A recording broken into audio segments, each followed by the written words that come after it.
여호와는 나의 반석이시고 요새이시고 나를 건지시는 나의 하나님이십니다. 우리가 잘 알고 있는 이 다윗의 고백, 이 고백이야말로 다윗이 일평생을 통하여 경험했던 다윗의 믿음의 결과입니다. 그는 광야에서 도망 다니면서 도무지 소망이 보이지 않는 그 자리에서도 오직 하나님을 의지함으로, 오직 하나님께서 나의 산성이시고 하나님께서 나의 도움이시고 구원이시라고 외치는 그 믿음 하나만을 가지고서 그 어려움의 시기를 이겨냈습니다. 그리고 하나님께서 마침내 다윗의 그 믿음대로 그를 구하시고 그에게 약속하신 축복을 부어주셨습니다. 생각해보면 다윗은 그 자신의 능력만 가지고서도 왕이 되기에 충분한 실력을 가지고 있었습니다. 이후에 보여준 모습들이 그렇죠. 전쟁에 나가서 승리할 때 마냥 하나님께서 하나같이 다 알려주시고 하나부터 열까지 다윗이 하나님의 어떤 로봇처럼 움직인 게 아니었죠. 그가 자신의 능력을 가지고서 찬양했고 자신의 능력을 가지고서 전쟁에 나가 승리했으며 그가 자신이 가지고 있는 그 능력들, 그 매력들을 가지고서 백성들에게 인정받을 수 있었습니다. 다윗은 충분히 자격이 있었습니다. 그런데 어쩌면 그랬기 때문에 더욱더 하나님께서 그 다윗이 자기 스스로의 힘이 아니라 능력이 아니라 오직 하나님의 이름으로 왕의 자리에 앉게 하셨는지도 모르겠습니다. 다윗이 광야로 나아갔을 때 아둘람 동굴에 숨어 있을 때에 아무런 길도 보이지 않았습니다. 제 아무리 잘난 사람이라도, 제 아무리 뛰어나고 능력 있는 사람이라도 그 자리에서 자신의 힘과 능력만으로 무언가를 이룰 수는 없었으니까요. 하나님께서 그 자리에서 다윗을 세우셨습니다. 부르셨죠. 그 어려움의 순간 더욱 하나님 앞에 기도하게 했습니다. 찬양하게 하셨죠. 그리고 그 찬양의 열매로 그의 삶을 이루셨습니다. 그야말로 다윗의 삶은 하나님과 함께하는 시간들로 채워졌습니다. 그렇게 다윗은 하나님을 사랑하는 사람이었고 하나님께서 사랑하시는 그런 사람이었습니다. 다윗은 하나님의 뜻을 분명하게 알았죠. 오늘 22장 27절 그리고 28절의 말씀을 우리 함께 읽어보겠습니다. 다윗이 그 삶을 통하여 하나님과 함께한 그 삶을 통하여 분명히 알았던 하나님의 뜻입니다. 27절 28절 한 목소리로 함께 읽겠습니다. 깨끗한 자에게는 주의 깨끗하심을 보이시며 사악한 자에게는 주의 거스르심을 보이시리라. 주께서 곤고한 백성은 구원하시고 교만한 자를 살피사 낮추시리이다. 아멘. 어떻습니까 여러분? 오늘 27절 28절의 말씀, 우리도 분명히 알고 있고 기억하는 하나님의 뜻, 하나님의 명령, 진리입니다. 하나님 앞에 깨끗한 자, 의로운 자에게 하나님께서도 하나님의 의를, 하나님의 그 정결하심을 보이십니다. 하지만 사악한 자에게는 하나님의 거스르심을 보이시죠. 이어지는 말씀처럼 공고한 백성, 하나님이 아니면 안 된다라고 부르짖으며 눈물로 기도하는 이는 하나님께서 구원하시지만 하나님 앞에 교만한 자는 하나님께서 그를 낮추십니다. 다윗은 이것을 알았습니다. 왕이 되는 그 시작부터 알았습니다. 아니 광야 가운데 도망칠 때 이미 알았습니다. 그런데 이 두 구절의 말씀이 이제 왕이 된 이후에 다윗의 삶을 결정짓는 그의 삶의 모습들을 설명하는 분명한 기준이 됩니다. 먼저 첫 번째로 27절 깨끗한 자에게는 주의 깨끗하심을 보이십니다. 다윗은 하나님 앞에 어떤 사람이었습니까 여러분? 그는 하나님 앞에 깨끗하지 못했습니다. 밧세바의 사건에서 우리가 그걸 봅니다. 정확히 얘기하면 밧세바를 빼앗기 위하여 성적인 범죄를 저지르고 나아가서 거짓으로 명령하고 나아가 자신의 친구를, 자신의 충성된 동지를 죽이는 그 죄악 말입니다. 이 일을 보면서 누가 다윗이 깨끗하다고 얘기할 수 있겠습니까? 그는 자신의 그 욕심으로, 정욕으로, 죄악으로 말미암아 하나님 앞에 범죄하였습니다. 그리고 그의 앞에 하나님께서는 오늘 다윗이 자신의 입으로 고백한 그대로 그가 하나님 앞에 정직하게 설 때에 그를 지키셨고 보호하셨고 인도하셨지만, 그가 하나님 앞에 사악한 죄로 섰을 때에 하나님의 거스르심을 보이셨습니다. 하나님께서 그의 길을 막으셨습니다. 세상에 이 말보다 더 무서운 말이 있을까요? 하나님께서 그의 길을 막으셨습니다. 그를 치셨죠. 그리고 뒤에 이어지는 이야기들, 상황들을 우리는 이미 말씀 속에서 보았습니다. 고통스러운 가족사가 이어지죠. 그의 가족 가운데 성적인 범죄가 계속해서 나타나면서 온 가족의 괴로움이 됩니다.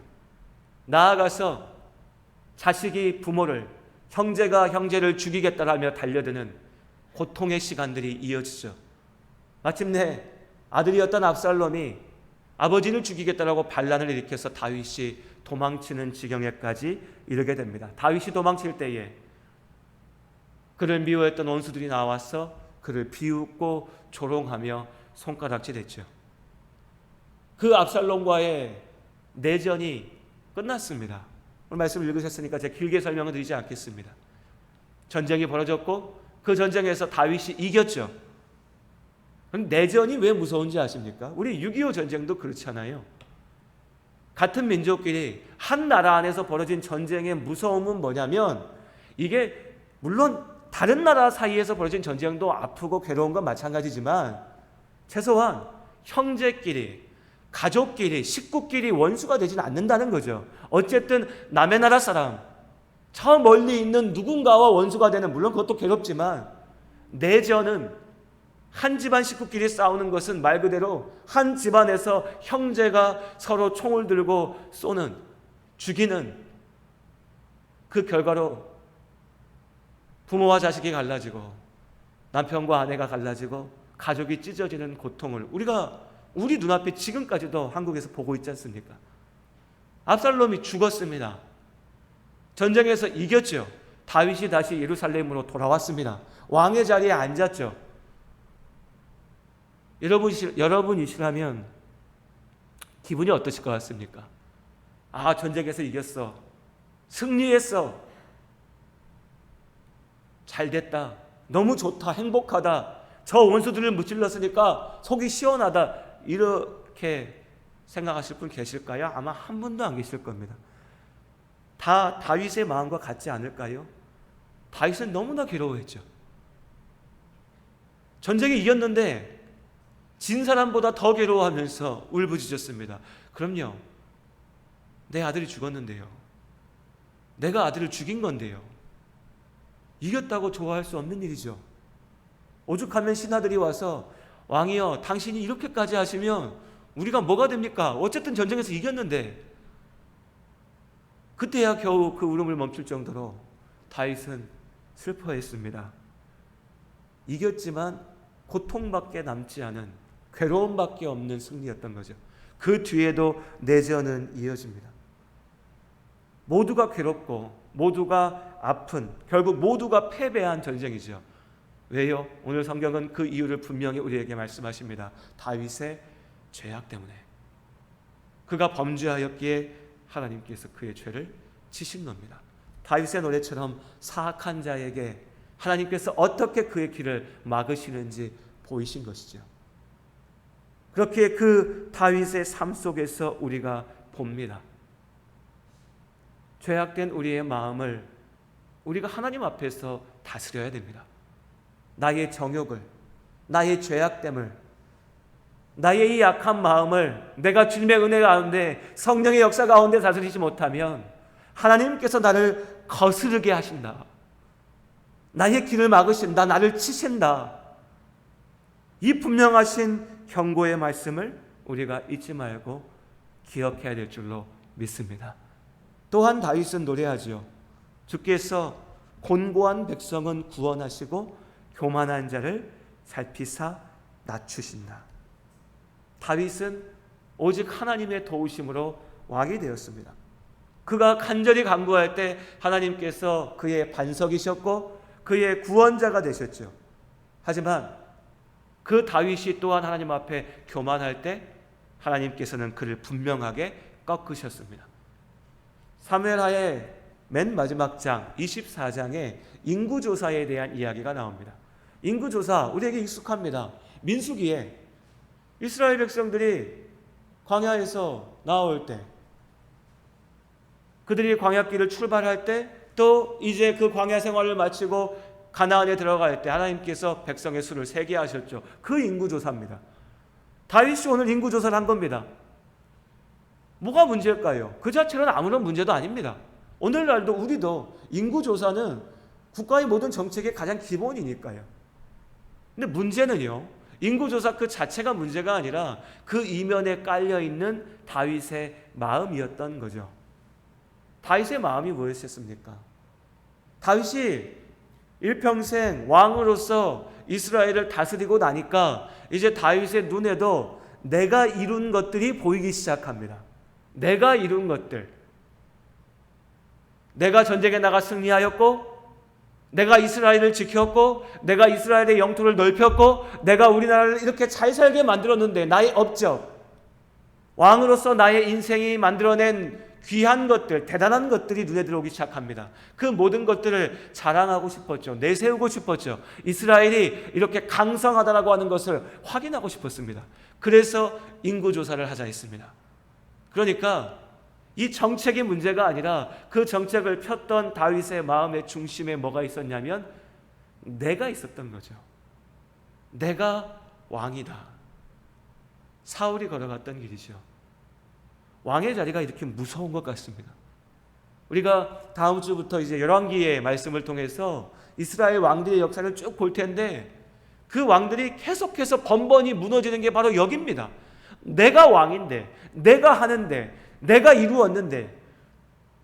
왕들만 그런가요? 우리도 마찬가지 아닙니까?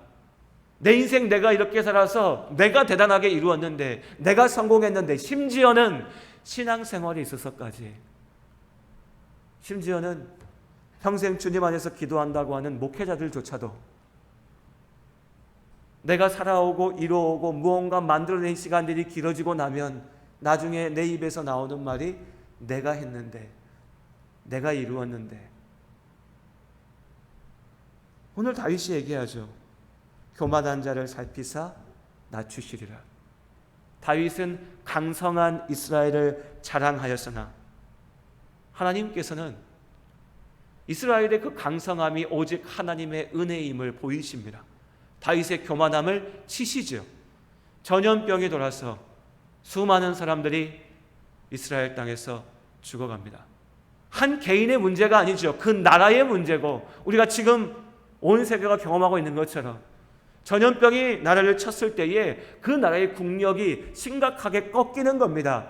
다윗은 이스라엘의 강성함을 자랑했지만 하나님께서 치시면 한순간에 그 강성함이 아무것도 아니라고 하는 것을 보이신 겁니다.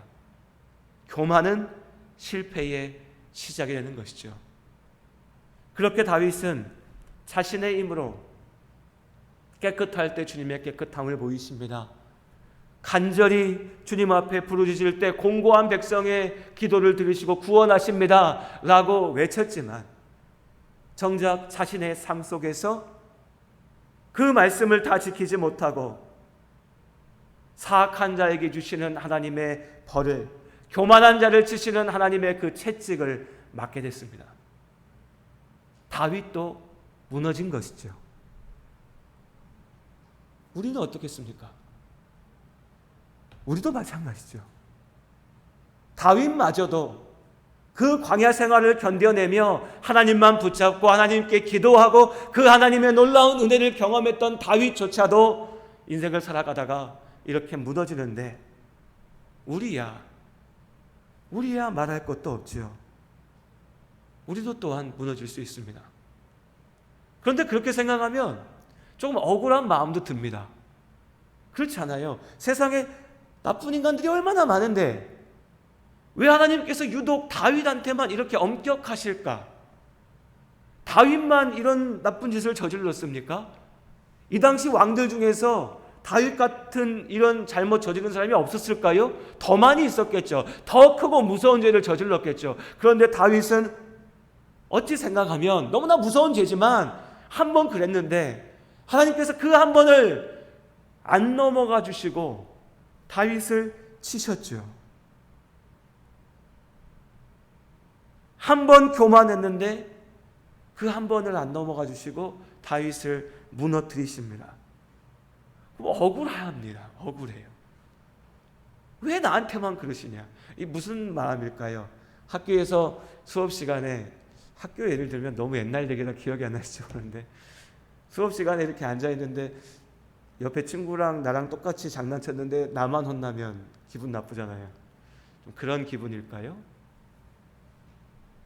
여러분 어떠십니까?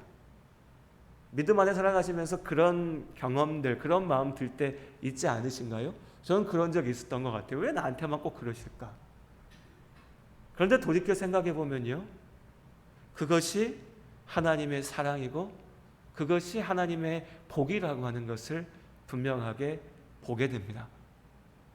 죄악 가운데 머물러 있는 자들을 그냥 내버려 두면 그들은 그 죄악 가운데 더욱 깊이 빠지게 되고 결국 죄 가운데 죽게 되죠. 그러나 하나님의 회초리가, 채찍이 아플지라도 그 아픈 회초리 가운데 가슴을 부여잡고 주님 앞에 나아올 때에 그가 잠시 아프지만 영원히 죽을 자리에서 나올 수 있게 되는 거죠.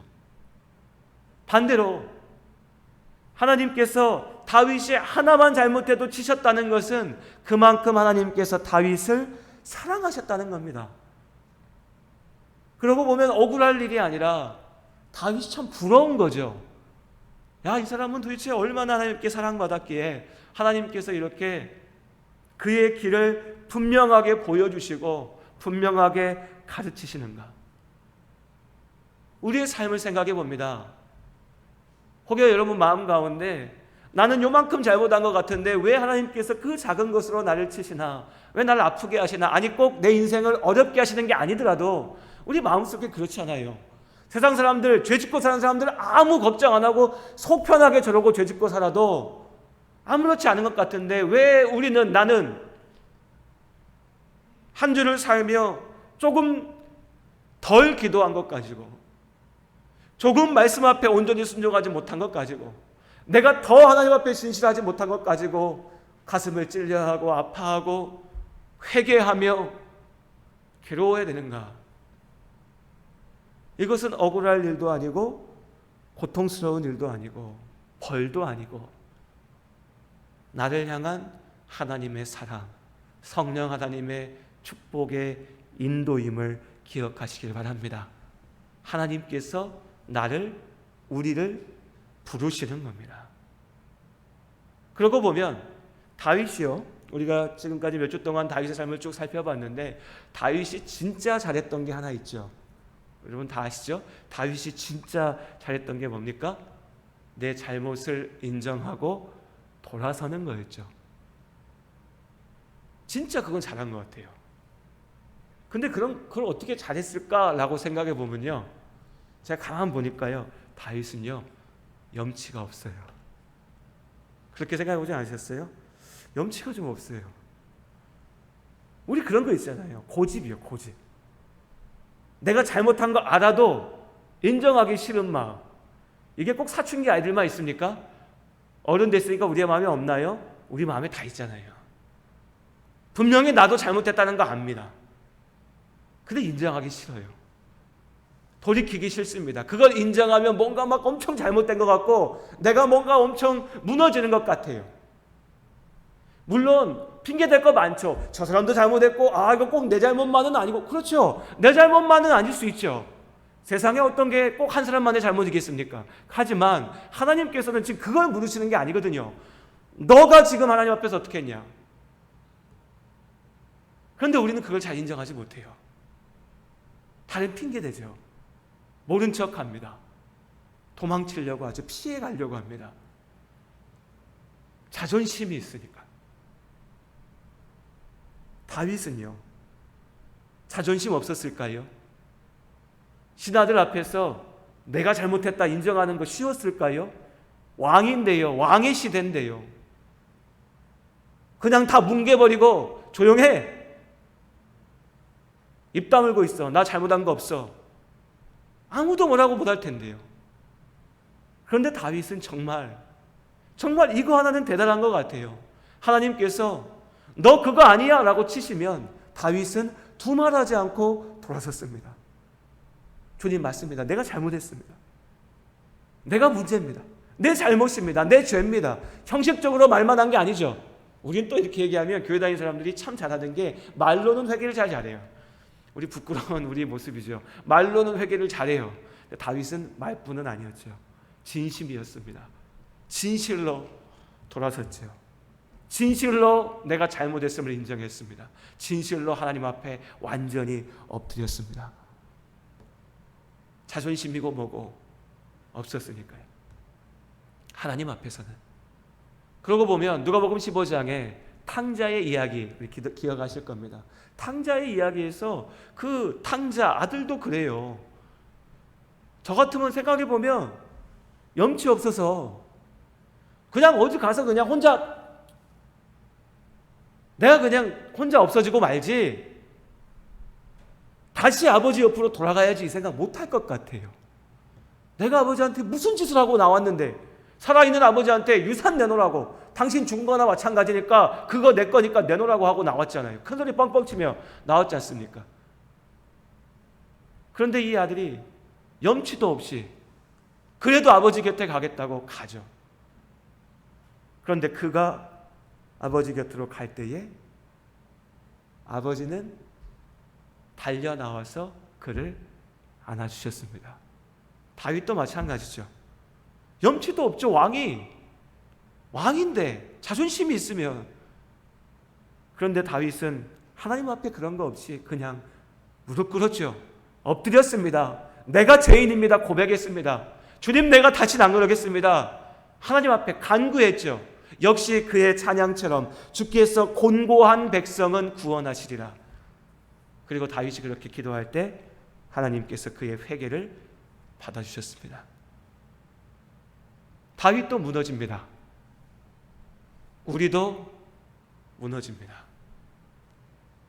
그리고 우리는 다윗 속에서, 다윗의 삶 가운데 우리의 살 길을 봅니다. 어린아이와 같은 믿음. 주의 말씀 붙잡고 가지만 때로 무너질 때 있습니다. 하지만 무너지는 그때에 하나님이 나의 마음을 치실 때, 나에게 깨닫게 하실 때, 나에게 듣게 하실 때, 혹여 나의 삶을 무너뜨리셔서라도 나를 붙잡으실 때에, 그때 주님 앞에 돌아오는 겁니다.